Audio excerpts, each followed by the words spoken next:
Assalamualaikum warahmatullahi wabarakatuh.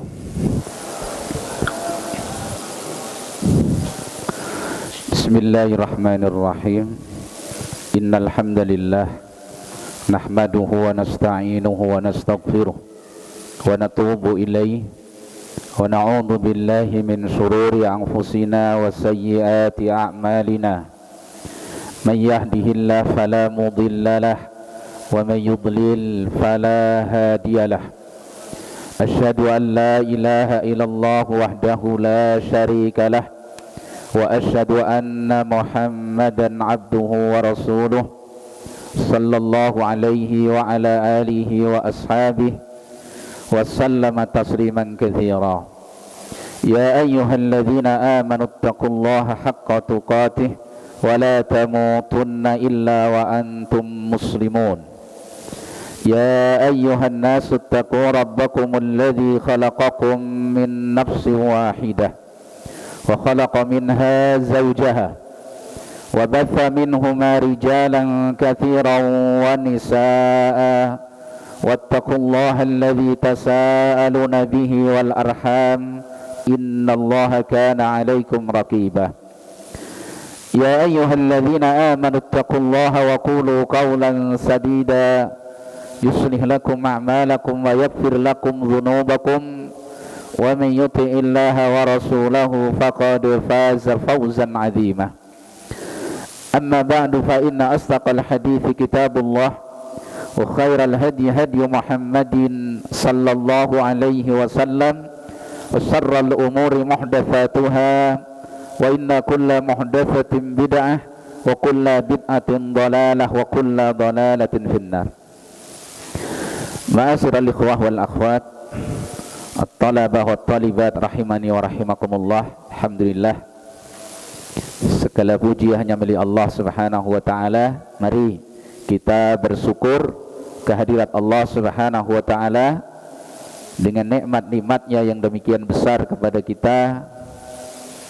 Kembali kita bermajlis, insyaallah kita bahas pada periode ini kitab kita yang ketiga, yaitu Al-Adab Al-Asrah, adab-adab yang 10. Al-Adab Al-Asrah, adab-adab yang 10. Kitab ini juga merupakan kitab yang disusun oleh Syekh Saleh Ibn Abdullah Ibn Hamad Al-Utsaimin hafidhahullah ta'ala waffaqah. Kita bahas kitab ini karena pentingnya adab yang ada padanya dan sangat butuhnya kita kepadanya untuk mendasari adab-adab yang harian kita hendaknya menerapkannya dengan dasar yang betul-betul kita fahami, sehingga adab yang kita terapkan akan menjadi sebuah ibadah kita kepada Allah Subhanahu wa taala. Baik. Jadi kitab kita adalah Al-Adab Al-Asrah, adab-adab yang 10. Kita langsung ke kitabnya. Qala al-musannif waffaqahu Allah. Bismillahirrahmanirrahim.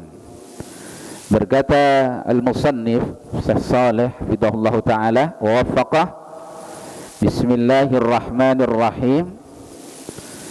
Ibtada al-musannif waffaqahu Allah risalatahu bil basmalah muqtasiran 'alaiha ittiba'an lil waridi fi sunnatin nabawiyah. Beliau memulai kitabnya dengan basmalah, Bismillahirrahmanirrahim, cukup dengan Bismillahirrahmanirrahim tanpa muqaddimah yang lain. Itu karena mengikuti apa yang ada di dalam sunnah Rasulullah sallallahu alaihi wasallam fi mukatabatihi wa rasailihi, di dalam tulisan-tulisan Nabi dan risalah-risalah Rasulullah sallallahu alaihi wasallam. Beliau mengirim surat atau tulisan kepada para raja dan dimulai dengan Bismillahirrahmanirrahim. Itu alasan muallif mencukupkan dengan Bismillahirrahmanirrahim. Sedangkan karya tulis itu digolongkan atau diperjalankan sebagaimana perjalanan surat Rasulullah sallallahu alaihi wasallam, dihukumi dengan hukum yang sama. Jadi kalau surat Nabi dimulai dengan Bismillahirrahmanirrahim, maka karya tulis ilmiah yang dinisbahkan kepada al-Islam atau hadad din, maka juga dimulai dengan Bismillahirrahmanirrahim. Jelas ya maksudnya? Karena Nabi SAW mengirim surat adalah untuk menyampaikan ilmu, untuk dakwah ilallah, untuk menerangkan Islam.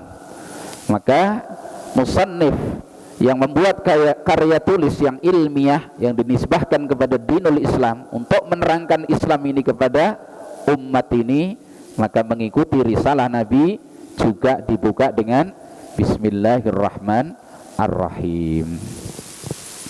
Naam, itu alasannya. Kemudian qala al-musannif rahimahullahu ta'ala, i'lam hadani Allah wa iyyaka li ahsanil akhlaqi. Ketahuilah, semoga Allah subhanahu wa ta'ala membimbing diriku dan antum sekalian terhadap sebaik-baik akhlak. Ini doa yang sangat utama dari beliau. Kemudian beliau mengatakan, anna min a'zamil adabi asratan. Sesungguhnya dari paling agungnya adab itu ada 10. Di antara adab-adab yang sangat agung itu ada 10 adab. Ya. Jadi beliau mengatakan anna min a'zamil adabi asratan. Beliau terangkan, wal adabu katsiratul adad mutafarriqatul abwab. Adab itu jumlahnya banyak, babnya juga bermacam-macam. Jadi adab itu banyak sekali, babnya juga bermacam-macam. Ada adab ketika tidur, ada adab ketika makan, ada adab ketika berbicara, ada adab dengan tetangga dan seterusnya. Banyak sekali adab-adab itu, ya. Dan babnya juga berbilang. Wal ma'dudu minha fi hadhihi risalah asratun. Sedang yang kita tetapkan di dalam risalah kita ini, kitab ini ada 10 adab. Ya, ada 10 adab. Khussat bil addi littisafiha bil a'dhamiyah. Dikhususkan penyebutan 10 ini karena 10 ini disifati dengan keagungan. Jadi adab yang sangat agung, khusus 10 ini. Jelas maksud mu'allif ya. Jadi adab banyak, tapi kenapa beliau batasi dengan 10? Littisafiha bil a'dhamiyah. Karena 10 adab ini tersifati dengan keagungan. Jadi ini 10 adab yang sangat agung dan mulia. Itu alasan dibatasi berapa? 10. Wahia, yang dimaksud a'dhamiyah sangat agung adalah bulughuha ghayatal ahamiyah, karena sangat pentingnya adab ini dalam kehidupan kita sehari-hari. Maka dia menjadi adab yang sangat agung. Kenapa? Karena sangat penting adab ini dalam kehidupan kita sehari-hari. Karena kita semua butuh adab. Indahnya hidup itu dengan adab. Segala sesuatu jadi indah, jadi enak, jadi nyaman itu apabila dibingkai dengan apa? Adab. Ilmu yang banyak tanpa adab tidak terasa indah, tidak nampak nyaman. Ya, maka adab memiliki kedudukan yang sangat penting. Kemudian wa wasifat al-adabul asratu, nanti silahkan dirangkum sendiri. Ya, kalau kitabnya cuman matan apa sarah? Matan ya. Nah, Ini saya bacakan beberapa kalam muallif sendiri yang mensyarah, ya. Jadi wasifatil adabul asratu al madhkuratu fiha bi annaha min a'zamil adabi li amrayni. Dan disifati adab yang 10 yang disebutkan nanti dalam risalah kita ini, dikatakan adab yang sangat agung, sangat penting karena 2 alasan. Kenapa disifati dengan anna min a'zam? Kenapa disifati dengan adab yang sangat agung, yang sangat mulia, yang sangat penting? Karena dengan 2 alasan. Ahaduhuma, alasan yang pertama, al-i'tina'u biha syar'an, perhatian syar'i yang istimewa terhadap adab ini. Jadi agama memperhatikan adab ini dengan perhatian yang istimewa. Nah, sesuatu yang mendapatkan tempat yang istimewa dalam agama berarti bernilai mulia, agung. Fadala ilu syar'i mutakathirah fi bayanil ahkamil muta'alliqah bitilkal adabil asrah. Dalil-dalil syar'i begitu banyak yang menerangkan hukum-hukum yang terkait adab yang 10 ini. Jadi makanya adab yang 10 ini mendapatkan perhatian istimewa dari sisi syar'i, dari sisi agama. Maka itu disebut adab yang agung karena memiliki perhatian yang istimewa. Karena dalil-dalil begitu banyak dari agama ini yang memberikan perhatian terhadap hukum-hukum yang terkait dengan adab yang 10 ini nanti. Makanya nanti diperhatikan betul. Kalau agama punya perhatian besar, kita juga harus punya perhatian yang besar, baik secara ilmu maupun secara apa? Pelaksanaan. Di penutupan kegiatan kita kemarin sudah kita sampaikan ayat Allah Subhanahu wa taala, "Walladzi arsala rasulahu bil huda wa dinil haqq." Allah yang mengutus rasulnya dengan al-huda. Ma huwal huda? Al-ilmun nafi, ilmu yang bermanfaat. Wa dinil haqq, dan agama yang al-haq. Apa itu? Al-amalus salih. Jadi Islam itu ilmu dan amal, bukan ilmu saja tanpa amal, bukan amal saja tanpa ilmu. Jadi ilmunya dipraktekkan dengan amal, amalnya dilandasi dengan ilmu. Jadi ilmunya amaliyah, amalnya ilmiah. Itu Islam. Jadi setelah nanti belajar adab, kita ilmui, kita fahami, lanjut apa? Taroknah, kita tinggalkan? Enggak, diamalkan. Itu tujuannya.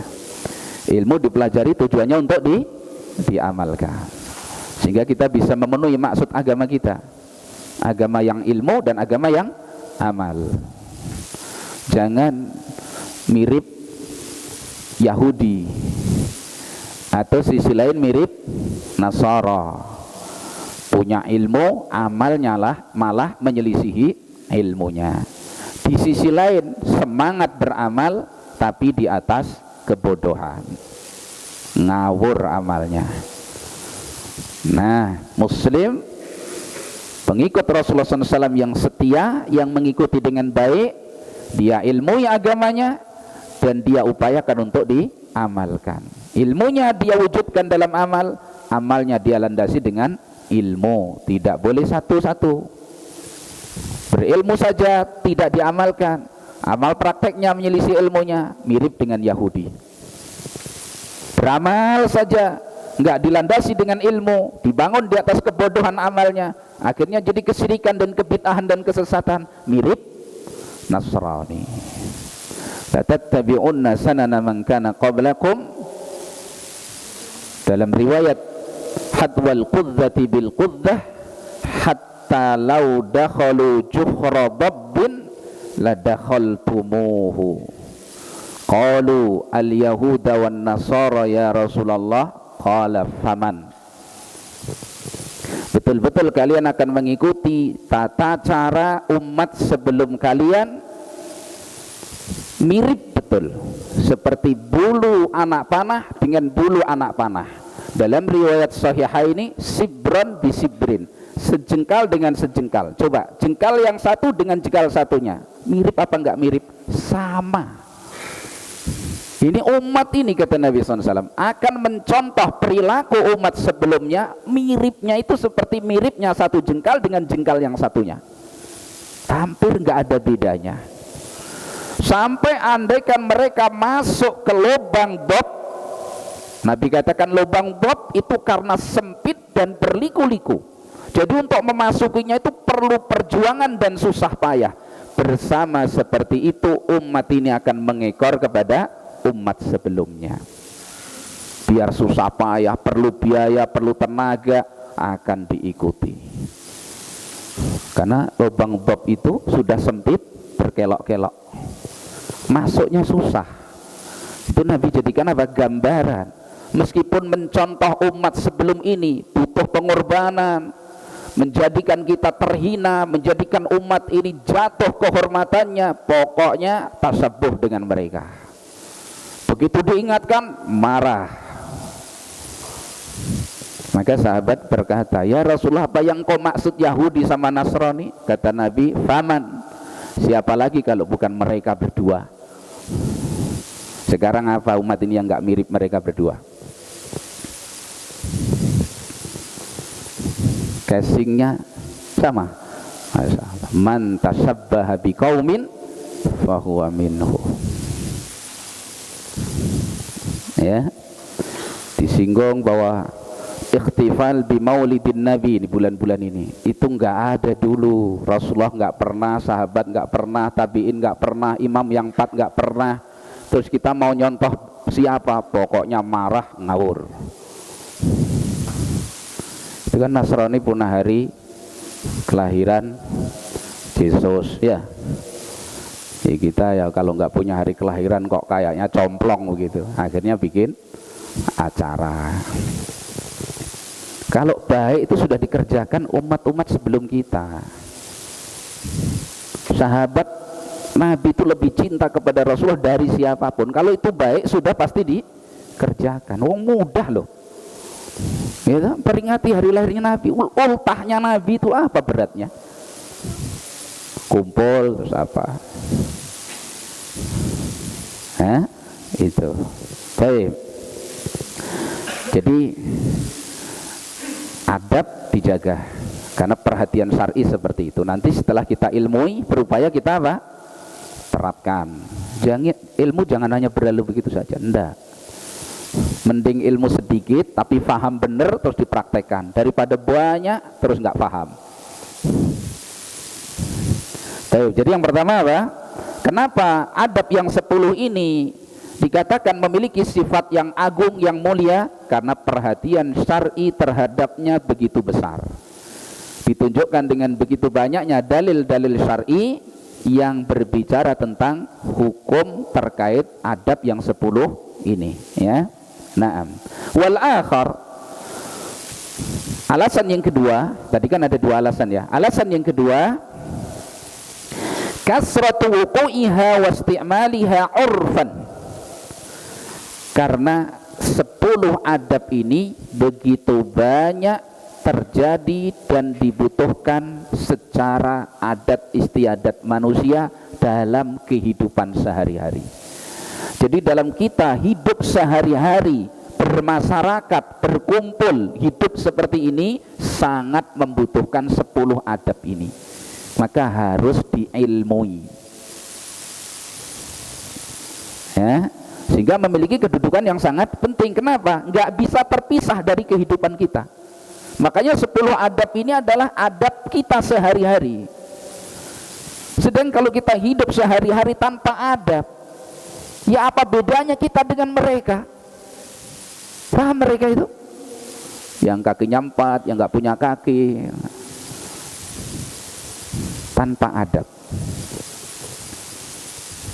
Nah, ini memiliki kedudukan yang sangat penting. Karena apa? Kita harus pakai adab ini setiap saat dalam kehidupan kita, ya. Fa inna minal jari bainan nasi ittiba'u hadhil adab likasrati rawaji ma yata'allaqu biha minal ahwali fi yaumi ahadihim wa lailatihi. Karena apa yang berlaku di kalangan manusia itu kebutuhan mereka menerapkan adab ini. Karena banyak pendorong, banyak hal yang mengharuskan manusia ini hidup dibingkai dengan adab ini setiap hari, siang maupun malam. Nah, ini penjelasan muallif. Berarti ini kebutuhan yang sangat pokok, karena selalu mendampingi kehidupan kita. Nah, dengan dua alasan tadi, 10 adab ini memiliki kedudukan yang agung, yang mulia. Jadi kalau muncul pertanyaan di benak kita, kenapa 10 adab saja? Karena 10 adab ini adab yang sangat agung dalam dinul Islam dan dalam adat istiadat kehidupan manusia. Alasannya tadi, perhatian Islam sangat besar. Di satu sisi, kehidupan kita tidak bisa terlepas dari 10 adab ini. Ya, nah. Kemudian apa itu pengertian adab? Al-adabu itu jamak dari adabun. Adab adalah ma humida syar'an au urfan, perilaku yang dipuji menurut syar'i dan menurut adat kebiasaan manusia. Itu namanya adab. Perilaku yang terpuji menurut syariat, menurut agama, dan menurut urf atau kebiasaan manusia. Itu disebut adab. Jelas ya? Berarti nanti sumbernya berapa? 2. Satu syar'i, satu urf. Jadi sesuatu yang menurut kebiasaan manusia ini bagus, berarti dia adab. Asal tabiat manusia mengakui itu adalah suatu yang pantas, itu suatu yang mulia, berarti dia adab yang bagus. Jelas ya pengertian adab? Nah, jadi khisalul khair, perangai-perangai kebaikan, ya. Maka orang yang punya perangai ini disebut du adabin, orang yang punya adab. Yang kosong dari perangai ini berarti orang yang tidak punya adab. Yang sedikit berarti sedikit adabnya, qillatul adab, kurang beradab, ya. Nah gitu. Dan penampilan kita baik dan tidak baiknya tergantung diukur dari apa? Adab. Orang semakin bagus adabnya, semakin dia disebut muaddaban, dzu khisalin hasanin, pemilik perangai yang bagus. Semakin jauh dari adab ini, semakin kurang nilai kehidupannya. Ya, nah. Kemudian sumber yang dibangun di atasnya adab. Dari mana kita mengetahui adab itu? Kata beliau, wal aslul wasiqul ladzi tubna alaihil adabu amrani. Dan dalil sumber yang kuat, yang terpercaya, yang dibangun di atasnya adab, untuk mengatakan ini adab yang baik, itu sumbernya ada 2. Jadi dari mana adab itu diambil? Dari 2 sumber. Ahaduhuma, sumber yang pertama, al-ahkam asy-syar'iyyah, hukum-hukum syar'i, dalil-dalil agama.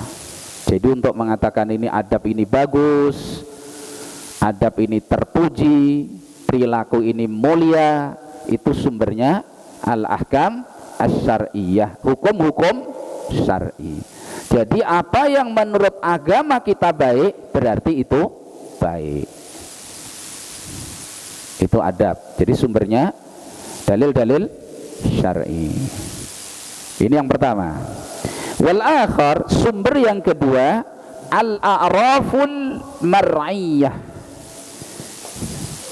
kebiasaan yang ada di masyarakat, kebiasaan baik yang ada di masyarakat, itu sumber adab.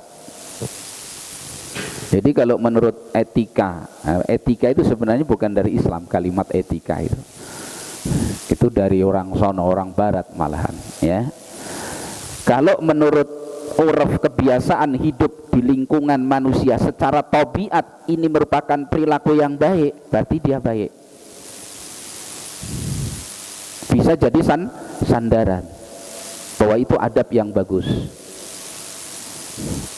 ya. Makanya adab ini kadang-kadang sumbernya diserahkan kepada apa? Al-urfu, kebiasaan yang terjadi. Tapi asal loh ya, uruf yang memang ma'ruf. Uruf itu dari kalimat urfan, ma'ruf, bagus gitu loh. Jadi tabiat manusia mengakui itu bagus. Bukan sesuatu yang tadinya diada-adakan lalu mentradisi. Itu bukan, itu hal yang baru. Buktinya apa? Semua manusia kadang-kadang nggak melakukan. Contoh saja misalkan, kalau seorang mengambil atau memberi dengan tangan kanan, meskipun orang ini nggak ngerti dalil syar'i, tabiatnya mengakui itu bagus. Makanya ibu-ibu atau bapak ngajari anaknya pakai tangan bagus, kiri apa kanan itu? Tangan kanan. Seolah-olah tangan kiri nggak bagus. Memang nggak bagus untuk memberi tadi. Nah, kalau anak misalkan nunjuk sama bapaknya, Pak, sini Pak, punya adab nggak kira-kira? Bapaknya lele kan gitu ya. Secara uruf diakui bahwa itu jelek, jelas. Padahal secara khusus manggil dengan tangan kiri dan manggil dengan tangan kanan itu dalilnya nggak ada. Tapi uruf, tabiat manusia mengakui itu apa? Baik. Mana ada larangan menunjuk pakai kaki? Ada nggak? Pakai kaki. Itu pakai kaki tapi ada dalil larangannya? Nggak ada. Tapi itu menyelisihi adab. Dari mana kita tahu? Dari urf, kebiasaan yang sudah turun-temurun dari tabiat manusia seperti itu. Apalagi kalau bertemu dalil agama plus urf, ini masya Allah. Seperti makan pakai tangan kanan, ada dalil perintahnya, bahkan ada dalil larangannya dengan tangan kiri, plus uruf manusia, kebiasaan manusia mengakui itu. Maka ini luar biasa. Aib betul mestinya makan pakai tangan kiri, tapi karena orang-orang kafir, syaitan ini masuk, digayakan oleh syaitan bahwa adab yang jelek itu seakan-akan lebih pantas, lebih modern, maka orang makan pakai tangan kiri jadi biasa. Padahal tabiat manusia mengingkari itu. Adakah guru, meskipun guru ini nggak paham dalil, atau ibu meskipun dia nggak lulus TK dulunya jadi ibu, pernah ngajari anaknya, nak kalau makan pakai tangan kiri ya, pinter gitu? Nggak ada. Pernah gitu? Enggak, mesti nggak boleh sama ibunya, jangan, nggak bagus, kayak setan itu, padahal nggak ngerti dalilnya, ya. Jadi Allah sudah letakkan di tabiat manusia itu mengakui adab yang bagus. Karena itu sumber adab ada dua, yaitu hukum-hukum syar'i dan juga apa? Adat kebiasaan manusia, ya.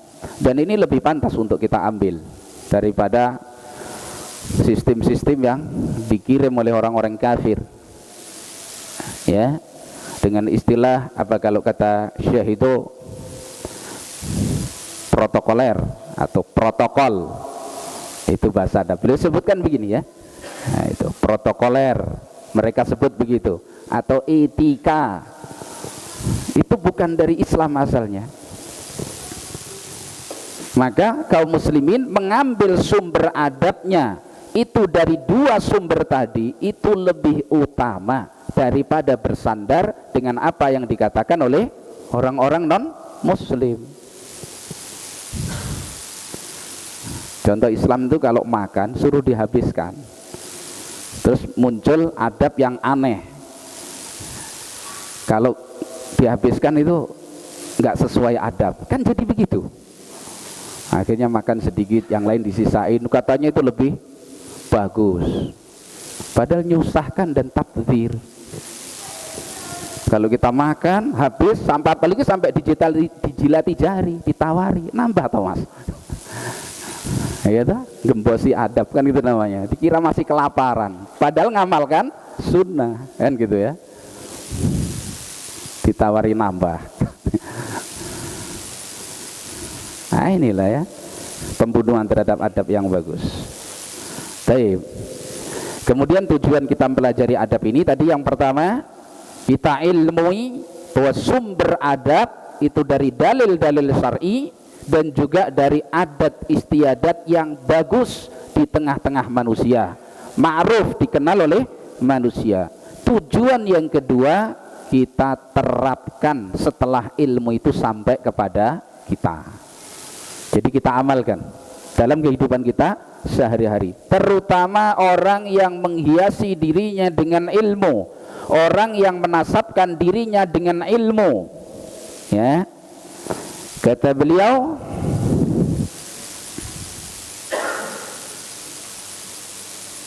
wasari'una fi talabi mirathihi minal ilmi hariyun bihim.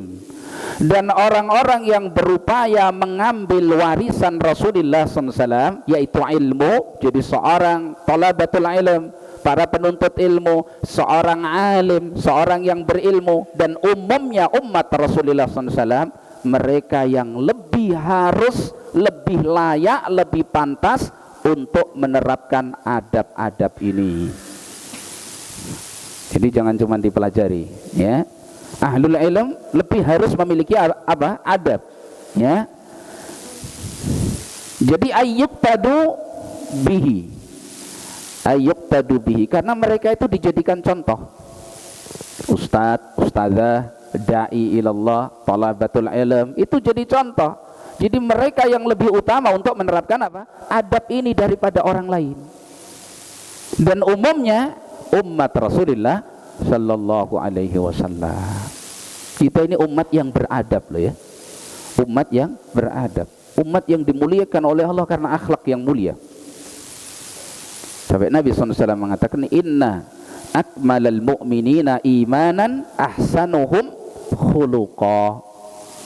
Orang mukmin yang paling sempurna imannya itu yang paling bagus akhlaknya. Akhlak kepada Allah, akhlak kepada Al-Quran, akhlak kepada Rasulullah SAW, akhlak kepada sama muslim, kepada orang tua, kepada pemimpin, dan seterusnya. Ini yang menjadikan iman sempurna. Jadi iman sempurna itu nggak bisa dibaca kecuali dengan akhlak. Orang mengklaim imannya bagus tapi akhlaknya nggak bagus, nggak terbaca, nggak diketahui, nggak diakui. Maka tujuan kita pelajari adalah kita amalkan. Lebih-lebih orang yang berhias dirinya dengan apa? Al-ilmu, yang menasabkan dengan apa?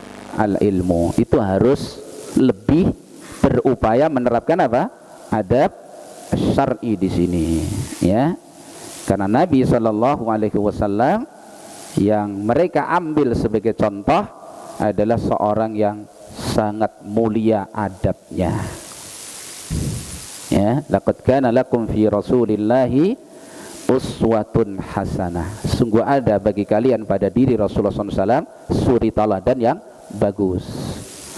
Makanya mimbabil faidah, di antara maksud dari ma'rifatun Nabi sallallahu alaihi wasallam, mengenal Rasulullah sallallahu alaihi wasallam, itu adalah bagaimana kita berupaya memindah kepribadian Nabi sallallahu alaihi wasallam itu kepada diri kita. Kita pindah.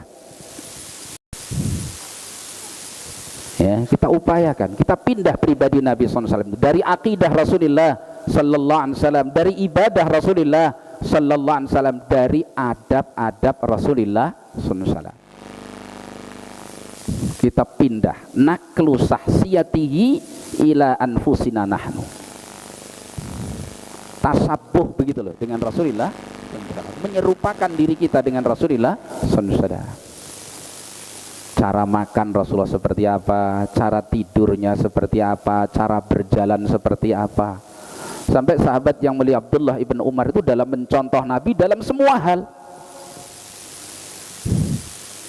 sampai napak tilas perjalanan Rasulullah SAW itu dikerjakan oleh Abdullah ibn Umar. Dulu Nabi SAW meletakkan kakinya di sini, beliau paskan betul, meskipun itu bukan sunnah, tapi begitu semangatnya para sahabat mencontoh Rasulullah sallallahu alaihi wasallam. Maka kita umatnya yang berupaya untuk menasabkan diri kita kepada Rasulullah SAW, aula, apalagi para talabatul ilm, yang dengan itu maka ilmu kita menjadi berbarokah, karena keberkahan itu ditentukan oleh adab. Siapa yang talabul ilmi, mencari ilmu ditempuh dengan adabnya, maka ilmunya akan berbarokah. Ya, maka anak-anak cari ilmu tempuh dengan adabnya. Adab ketika di majelis, adab terhadap kitab kita. Kitab jangan disia-siakan. Bahkan kitabullah Al-Quran ini perlu kita benahi ya. Kadang-kadang tercacar di mana-mana kitabullah ini dirapikan, habis dipakai dipakai, dimuliakan. Jangan ditempatkan di tempat yang rendah. Kitab yang di situ ilmunya ulama, tertulis Al-Quran, tertulis di situ hadis-hadis Nabi SAW, kita muliakan. Jangan kitab untuk trompet. Pulang dari halaqah, kitabnya untuk tahun baru.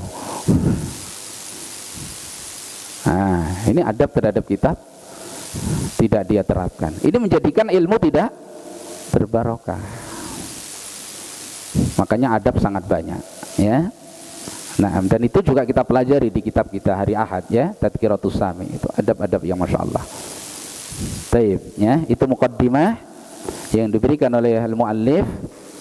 Insyaallah itu dulu ya yang kita pelajari pada pertemuan kita kali ini, supaya pembahasan runut kita bahas adab yang pertama pada pertemuan mendatang insyaallah taala. Sekali lagi, adab-adab yang kita pelajari atau adab 10 ini dan bahkan seluruh adab yang ada itu sumbernya adalah dua hal. Yang pertama adalah dalil-dalil syar'i, ahkam syar'iyah. Yang kedua adalah urfun nas, kebiasaan yang ada pada manusia yang ma'ruf, dikenal di tengah-tengah mereka. Itu sumber adab. Jadi apa yang menurut dalil agama itu baik, berarti itu baik. Dan apa yang menurut kebiasaan manusia yang ma'ruf itu baik, berarti itu juga merupakan adab yang baik. Apalagi kalau adab itu secara dalil agama ditunjuk sebagai sesuatu yang baik, demikian juga uruf manusia mengakui itu sesuatu yang baik. Seperti tadi kita sampaikan, misalkan makan dan minum dengan tangan kanan, secara tabiat manusia mengakui itu adalah adab yang bagus. Secara dalil Nabi SAW menjelaskan secara khusus, berarti ini adab yang sangat mulia. Jangan sampai karena banyaknya lauk membuat kita menyimpang dari adab, atau karena sendoknya dua karena menyimpang dari adab. Ada garpu, ada sendok. Nah, yang ini tempe, dibantai tempenya. Akhirnya pakai tangan kiri. Gara-gara kerupuk, melanggar sunnah, melanggar adab. Jangan, terapkan. Gorengan, cabai, gara-gara cabai ini kan, gorengan nyokot cabai, nyokot cabai, gorengannya digigit, cabainya juga. Dua tangan semuanya berperan. Kasihan yang ini cuma nonton kan gitu. Ini khilaful adab, menyelisihi adab. Ya, karena kalau kita bicara sekarang, bicara adab itu masya Allah ya. Adab hari ini itu suatu yang sangat langka. Khawatirnya punah kalau nggak dibahas dan diterapkan. Coba loh, masya Allah. Ya, adab hari ini loh mahal betul. Maka para thalabah khususnya yang di ma'had kita ini lebih khusus lagi harus menjadi umat Nabi yang mu'addabun, yang punya adab yang bagus. Harus begitu. Jangan ikut-ikutan membuat punah adab itu, enggak diterapkan. Sehingga rasanya kering, ilmu itu kering, kurang barokah. Majelis kering, kurang barokah. Kenapa? Adab tidak diterapkan. Ya. Nah, jadi tujuan kita mempelajari adab, satu untuk kita ilmui, kemudian yang kedua dilanjutkan ilmu tadi dengan apa? Mempraktekkan ilmu tersebut dalam amaliyah. Karena itu tuntutan dan sifat agama kita. Agama yang dibangun dengan ilmu dan agama yang dibangun dengan amal. Ya, baik. Demikian, insyaallah nanti kita bahas adab-adab yang disebutkan oleh mu'alif dalam kitab ini. Sallallahu wasallam wa baraka ala nabiyyina Muhammadin wa ala alihi wa sahbihi ajma'in. Subhanakallahumma bihamdik asyhadu an la ilaha illa anta astaghfiruka wa atubu ilaik. Assalamualaikum warahmatullahi wabarakatuh.